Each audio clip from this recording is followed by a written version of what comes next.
welcome to the podcast. Our guest today is my good friend and colleague, Mike Beauchesne from the Dave Smith Youth Treatment Center. Mike, it's so great to have you on the podcast. It's great being here, Gord.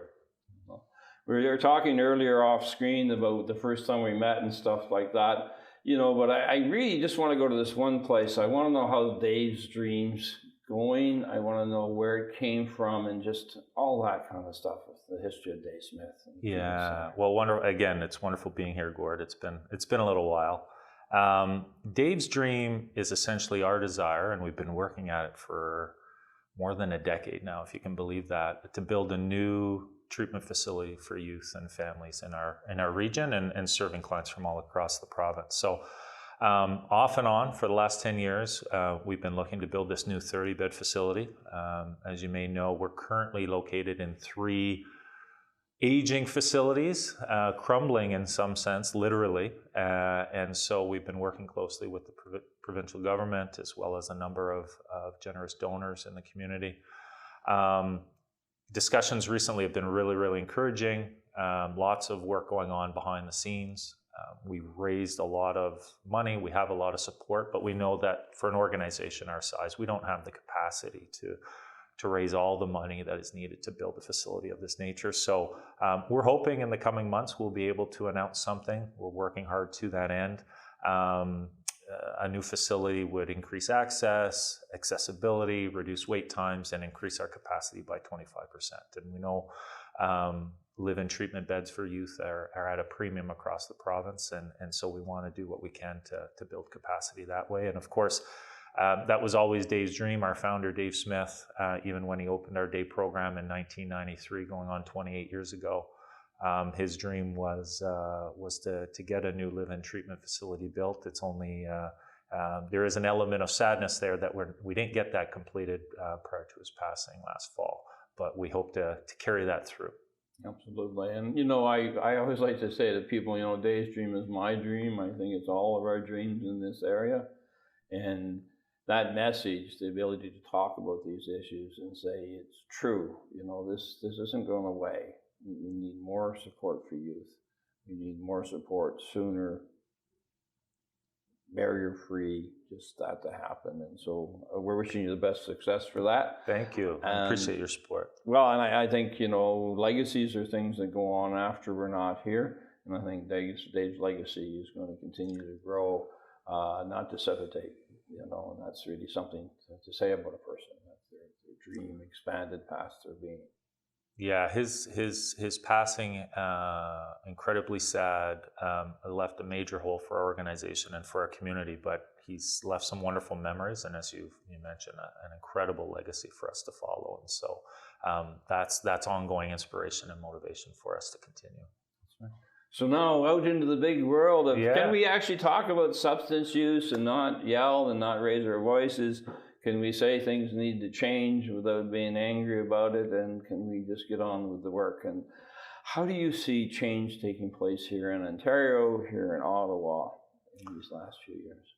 Yeah, well, I think largely due to a lot of the work that you've been doing, Gord, and your leadership in terms of anti-stigma and anti-shame work, we've come a long way as a sector.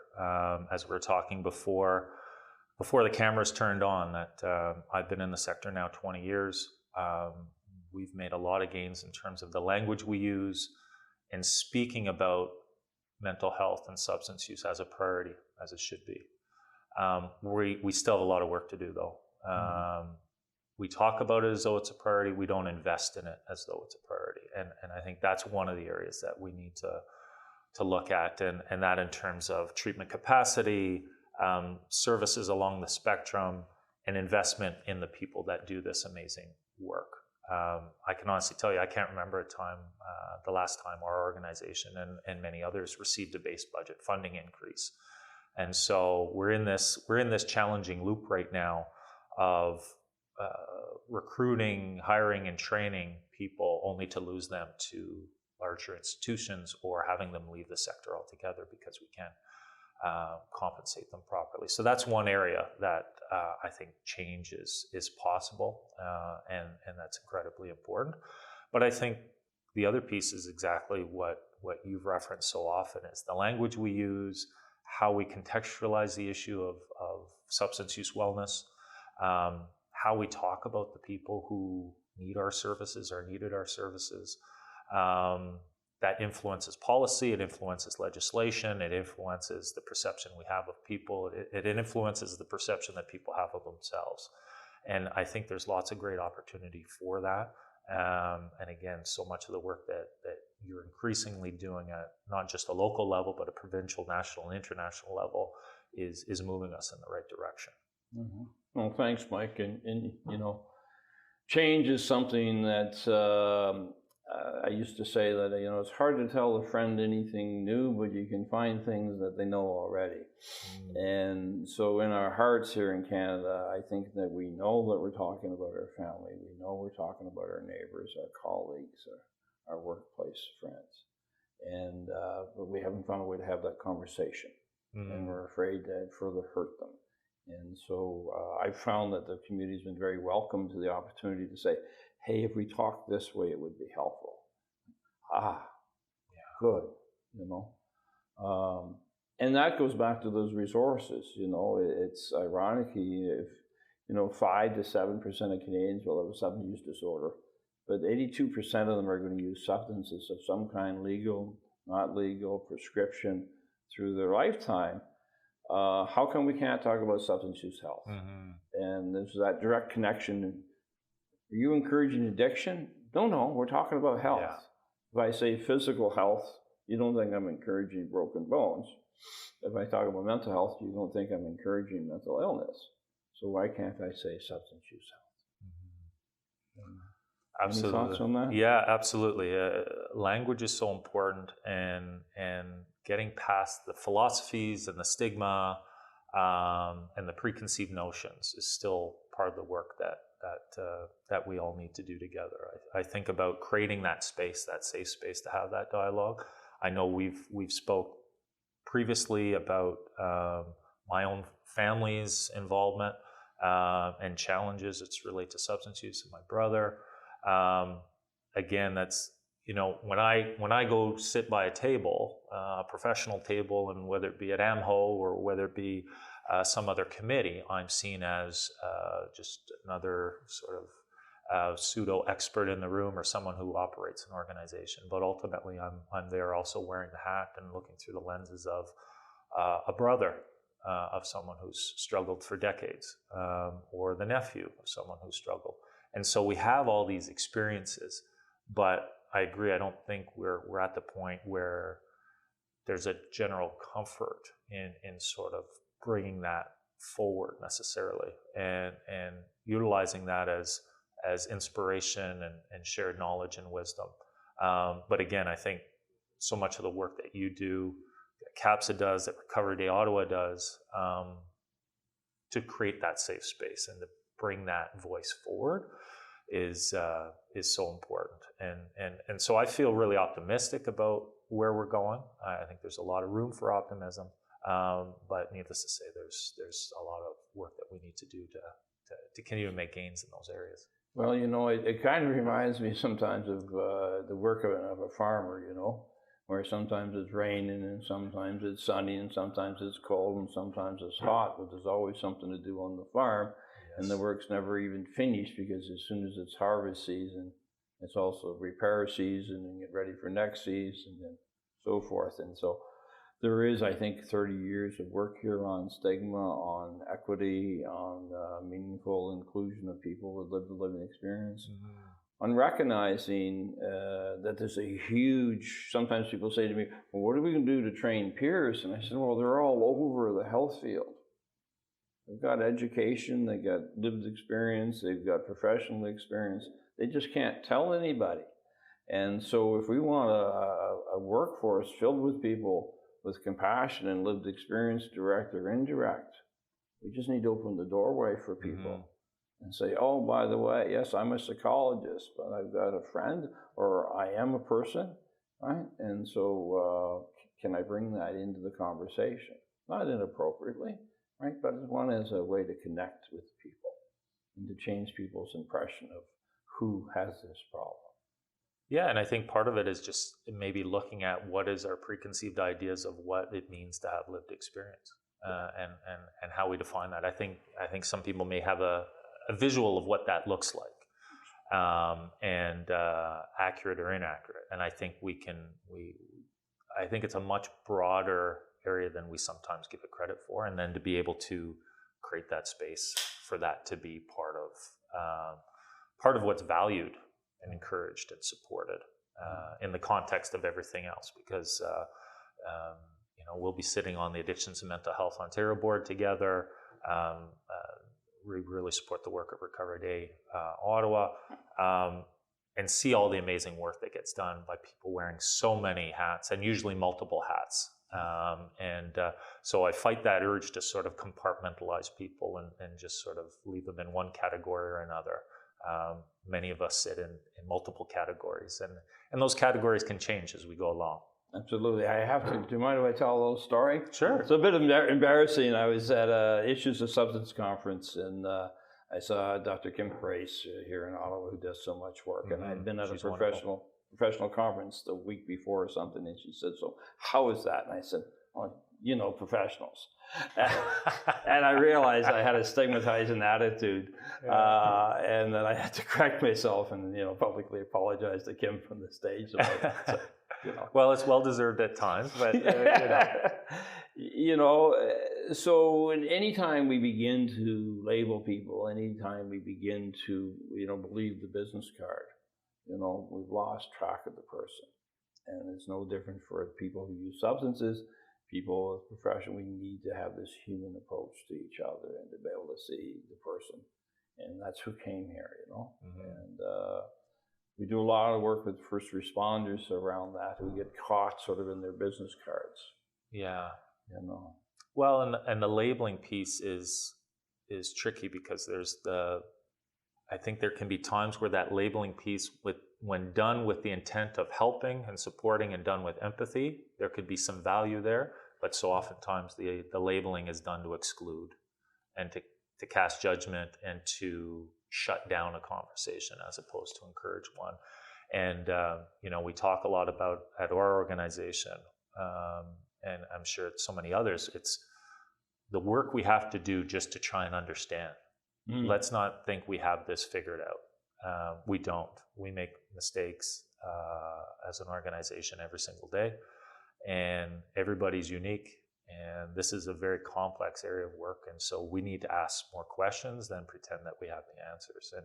And that's difficult sometimes, because you're trying to help, you're trying to problem solve, you're trying to make someone's life better. But sometimes in doing that, you can be too hasty, and you miss some really important parts of that element. My friend Steve West was on the show a few weeks ago, and he had this beautiful example. He said, there's places you go to university, you learn how to fix broken legs, but if I go to the hospital with a broken leg, they don't take an x-ray of the other guy's leg to see how to fix mine. Fair point. So we can get caught up in best practices for a general population, but we need to see people as individuals. Yeah. And so I'm a big proponent of best practices, but also not losing, this person's got the broken leg, not the other person's broken leg. So I know how to fix broken legs, but how do I help this person? Absolutely. Really finding that balance. Yeah, absolutely. I have a question now, because it is almost 20 years, you told me earlier. Yeah. All right. So what's a mic stream? Mic stream, that's a great question. A lot of it stems to what we've already talked about in sort of the anti-stigma, anti-shame work. Really reframing the conversation about substance use. I have a bias towards young people. That's why I got into the work that I did and that I do. So seeing young people thrive is really what drives me, and I think in many ways drives my organization. I think from an organizational leader standpoint, it's really about seeing more equitable investment within our sector. With 20 years comes a little bit of wisdom, but at the same time, it brings a whole lot of frustration at times too, because I see some of the issues that we're talking about now that we were talking about 20 years ago and 18 years ago and 17 years ago, and there's no reason why we shouldn't be making more progress in those areas than we already have. We have in a lot of different ways, but there's more that we can do. And maybe that's just part of getting a little older, a little grayer, maybe a little more cynical at times, but try not to lose that optimism. So I think about our impact with COVID. COVID very front and center for everybody. And I think about the amount of overdoses that we're seeing in our province, across the country. The suicidality, the eating disorders. In a given year, in previous years, I would receive maybe one or two of those tragic calls every year, where somebody, a past client, would be telling us or sending us an obituary about a past client who's passed away. Yeah. I received 4 such calls in one weekend in the fall. 2 overdoses and 2 suicides. There's something wrong. And it's not an easy fix, and I don't want to oversimplify it, but how we characterize the individuals needing the help, what policies and legislation we put in place, such as what we're dealing with in terms of the toxic drug supply, and how we're investing or not investing in the people who are doing the work. I'm incredibly proud of my staff team for how they've handled the COVID pandemic and doing all that amazing work while dealing with their own families and their own challenges related to the pandemic and the resulting lockdown. And I'm also very proud of how our local sector has responded. Lots of amazing work, and as you say, sometimes it takes a crisis to get things done.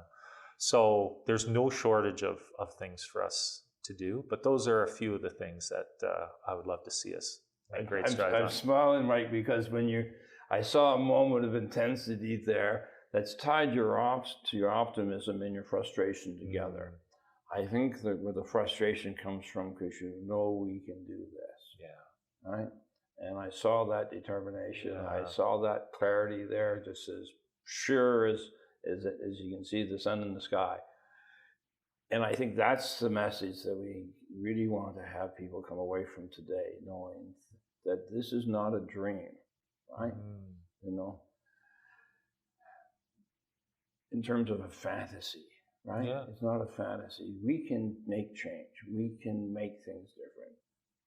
And what we need is not you and I. We need people listening today to speak up for their loved ones, to speak up for themselves, and to gather together and say, hey, there's something to do here, and I'm part of that. We can get weighted into something like COVID where we're not, well, what can I do, right? We don't have that lack of clarity here. We've got an underfunded, underserved community that's suffering, that's involved in all our lives in some manner, in our country, in our community. And we have the resources to do something about it. Mm-hmm. What's missing is the public will to give the political will. Mm-hmm. And so I love your intensity. You know. Well, you're right. I think we can look back on things that have been accomplished as proof of what's possible. And you're absolutely right. There's no fantasy here. It's within our grasp. It's within our reach, and that's where part of the frustration comes from. Because I feel in some areas we're really, really close. And in other areas it might take a little longer, but I believe in the people doing the work. I believe in the integrity of the people around the many tables that we sit at and that show up at these events, whether it be Recovery Day or drug strategy events or whatever the case may be. Mm-hmm. And there's so much common ground. I think we can get distracted sometimes by philosophical differences, or the hill just seems too tall to climb at points because everybody's busy and there's always these other priorities that are ongoing. I think some of that stuff is part of what we need to do to really shed ourselves from these non-priority things that we as organizations are asked to do and are required to do, to really permit us to do the meaningful work and to make some of those great strides that I think are so close. I want to go way upstream now, because we talked about equity before in terms of funding, but there's also equity in terms of social harms people experience from racialized and Indigenous community, impoverished communities. And we know there's a direct resulting outcome around the relationships with substances for many people that have those experiences. How do we drive equity further down the road? Yeah, it's a great question, and admittedly, it's something that I struggle with at times, sitting here as a middle-aged, white, privileged male.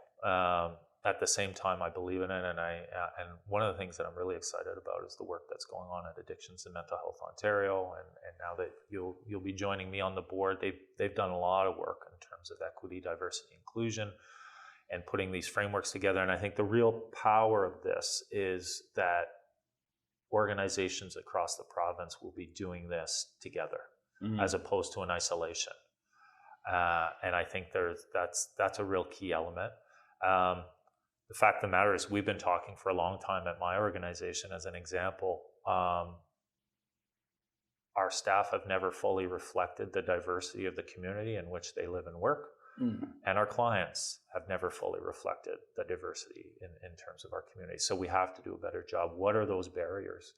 I think we're much more advanced now in terms of recognizing some of those unique aspects when we think about Black, Indigenous, people of color, LGBTQ communities, and what they need. They're around these tables. They have really central, important, and integral roles. It's taking that and what I think is the sincere desire to make strides in that area and to be able to implement and build on that momentum. So I'm encouraged about where we're at, while still recognizing we have a long way to go. Yeah. And I think, there's that important piece for me, to recognize, what privilege looks like. And some of us have lived with it long enough, that it's become invisible and stuff like that. And so sometimes we say things like, we will have good relationships with racialized communities and Indigenous communities. And it's like, well, you can't decide. You can hope to have those relationships, but those communities will tell you if you can or not, And so even sometimes when we're trying to do the right thing, our privilege can just sort of pop out on the page and go, oh, hang on, I didn't mean to own the relationship. Yeah. Right? So lots of learning. Even when the intent is pure and it's well intended, right? But it's also similar to moving beyond tokenism. Yeah. Right. We've seen that off and on, right, for years, and always, or mostly well intended, I would say. But in the end, what is the impact, and who owns that, and who's empowered by that? Yeah. Well, as a person with lived experience, I've been given lots of opportunity to be of help and of service. Not to be paid or anything like that, but don't I want to help my community? Yeah. And kind of thing. And of course, I do a lot of volunteer work, but I choose to volunteer. There's really nice people, because out there somewhere there's a story about being involved and being of service helps people build resiliency, and that's all true. And then there's being misused and undervalued, which doesn't build resiliency, but builds a negative self-image and sense of self-value. I remember being at one table. Wherever the table was a CEO, I was the only person who lived experience there, and my honorarium offer was $15 an hour. And it's like, why am I here? Yeah. Why am I here? It's not about the $15, right? It's about, I'll be here for free. Because then my time is invaluable and I've offered it to you. But if you offer me $15, what can I add to this conversation if that's what I value it? Interesting. Yeah, and you know what? And maybe it's my own bias, my own insecurities, perhaps. I think part of what gets in our way around the diversity and equity piece is a fear of making a mistake. Maybe offending somebody in some way, hurting somebody in some way, being fearful of acknowledging a bias or a past mistake or whatever the case may be. And so how do we sort of be able to move on, have those conversations? And some of the work at AMHO has been really, really nice in terms of having those really honest conversations to say, yeah, I don't have this figured out, and this is what I've tried, this is what I'd like to try, but also, what am I missing? What is completely in my blind spot that I'm not recognizing that that maybe we should look at? Well, and if we're not good at it, right? Maybe the other folks can teach us. You know, I know we had the Center for Canadian, the Canadian Center for Sexual and Gender Diversity come and give us training courses a couple times on pronouns. And so all of a sudden, I found out I speak in binary language. Well, obviously I've done that for a long time, but now I know it. And that has not completely changed my language, but it's changed my awareness, my ability to correct myself. And I haven't had anybody struggle with me getting it wrong, but I've had a lot of people grateful that I've corrected myself. And I think that piece of grace that we can offer each other, that we're trying to change and we're trying to learn, but nobody's good at things right away, and do we need to be perfect with each other, you know, and can we just work on this together? And I found that that's a very meaningful bridge that we can cross together. Well, and I think it comes full circle when we talk about our experience in the sector and our lived experience and our professional experience. And I know for me, the longer I've been in it, the more I realize how little I know. That's probably the biggest conclusion I've drawn. So there's a built-in humility there around, we don't have this figured out. But can we create a space where certain types of mistakes the well-intended mistakes are handled with empathy and understanding,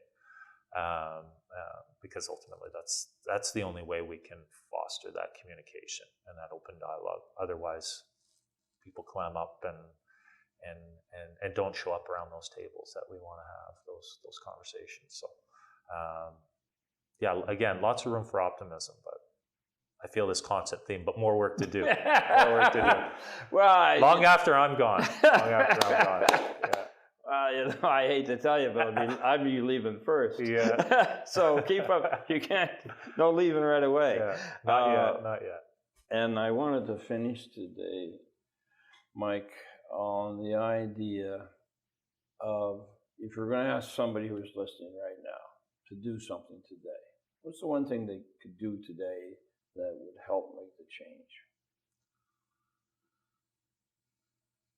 That's a tough question to end on, Gord. Well, I should have known coming in here that you'd have one of those questions. So we're all friends until the last moment here. I think one of the common themes through our conversation, and I think that comes up time and time again, is be cognizant of your language, of how we speak about substance use, how we speak about addicts. Still common refrain in media and pop culture, to really try and focus on understanding as opposed to assuming we have it figured out. I think that would be one thing that stands out.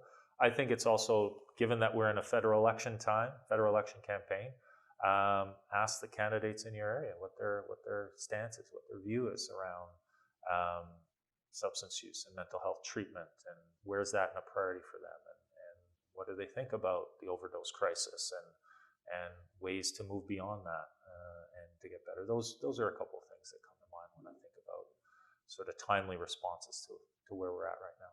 Perfect. Thanks very much for being with us today, Mike. Thank you for having me. It's a beautiful thing. We're so grateful as our organization to see all the work that Dave Smith Youth Treatment Center has done and is doing, and all the changes you've led through your leadership. Thanks very much, Gord. Okay. Appreciate being here.